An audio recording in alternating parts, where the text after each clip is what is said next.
নমস্কার, আমি ডক্টর গৌতম চক্রবর্তী। সবাইকে স্বাগত সুবিধা কেয়ারের পক্ষ থেকে। প্রতিদিনের মতো আজকেও আমি আবার একটা নতুন প্রোডাক্ট নিয়ে আপনাদের সামনে উপস্থিত হয়েছি। Brain care capsule. Brain care ক্যাপসুলে কী কী কম্পোজিশন সেটার দিকে একটু আলোকপাত করা যাক। প্রথমে আছে শঙ্খপুষ্পী, অশ্বগন্ধা, তারপরে শুদ্ধ শিলাগি, গোখরু দেওয়া আছে, জিনসিং মানে যেটাকে আমরা প্যানাস জিনসিং বা কোরিয়ান জিনসিং বলি, জ্যাঠামংসী, জ্যোতিষ মাটি, এ তো রয়েছেই। তো এটা থেকে বুঝতেই পারছেন যে এই প্রোডাক্টটা একটা অসাধারণ প্রোডাক্ট।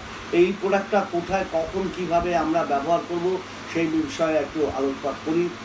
এটা ধরুন বহুদিন আপনি নিদ্রাহীনতায় কষ্ট পাচ্ছেন, ইনসমনিয়া যেটাকে বলি, স্লিপিং ডিসঅর্ডার, অর্থাৎ সাউন্ড স্লিপ হচ্ছে না, নানা রকম টেনশনে আপনি ভুগছেন, মেন্টাল ইরিটেবিলিটি অর্থাৎ মানসিক চাঞ্চল্য বেড়ে গেছে, একটা মানসিক বিরক্তি ভাব চলে এসছে, কোনো কাজে মন বসছে না, মনটাকে কনসেন্ট্রেট করতে পারছে না, অথবা জানা জিনিস ভুলে যাচ্ছেন, অর্থাৎ পোর মেমোরি পাওয়ারটা কমে যেতে শুরু করেছে, কগনিটিভ স্কিল ডিক্লাইন করছে, অ্যাক্ট অফ রিজনিং পাওয়ার, সেই আস্তে আস্তে বিচার বুদ্ধি বিবেচনা করার ক্ষমতা আপনি ধীরে ধীরে হারিয়ে ফেলছেন।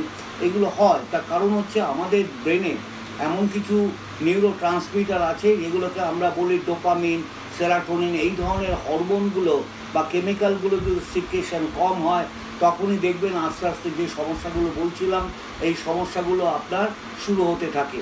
তো এই যেমন ধরুন এই নিদ্রাহীনতা, ইনসমনিয়া, এটা কারণ হচ্ছে because of lack of secretion of melatonin hormone.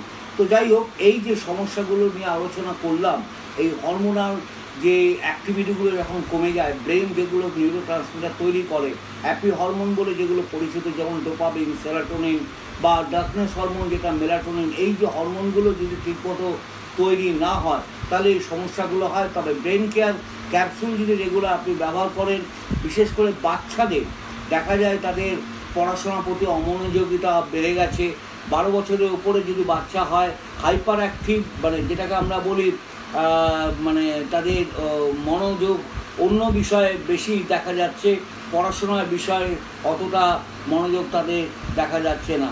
তো attention deficit hyper activity disorder বলে একটা রোগ হয় বাচ্চাদের, তাদেরকে যদি একটা করে ক্যাপসুল রেগুলার দিনে দুবার করে দেওয়া যায়, এবং বয়স্ক মানুষ যাদের নিদ্রাহীনতায় কষ্ট পাচ্ছেন বা যাদের মেমোরি লস হচ্ছে বা যাদের মানসিক ভারসাম্য ডিপ্রেশনে চলে গেছেন, মানসিক সমস্যা তৈরি হচ্ছে, মেন্টাল ইরিটেবিলিটি, কামনেস কমে গেছে, তো তাদের ক্ষেত্রে আমি অবশ্যই বলবো ব্রেন কেয়ার ক্যাপসুলটা অবশ্যই ব্যবহার করুন। দিনে দুবার করে একটা করে ক্যাপসুল দিনে দুবার, সকালবেলা ভাত খাওয়ার 8 ঘন্টা আগে একবার, আর রাত্রিবেলা ভাত খাওয়ার 8 ঘন্টা আগে একবার, দিনে দুবার করে কন্টিনিউয়াস ফর 2 to 3 মাস আপনি ব্যবহার যদি করতে পারেন তাহলে দেখবেন আপনি ভালো ফল পাচ্ছেন। ধন্যবাদ।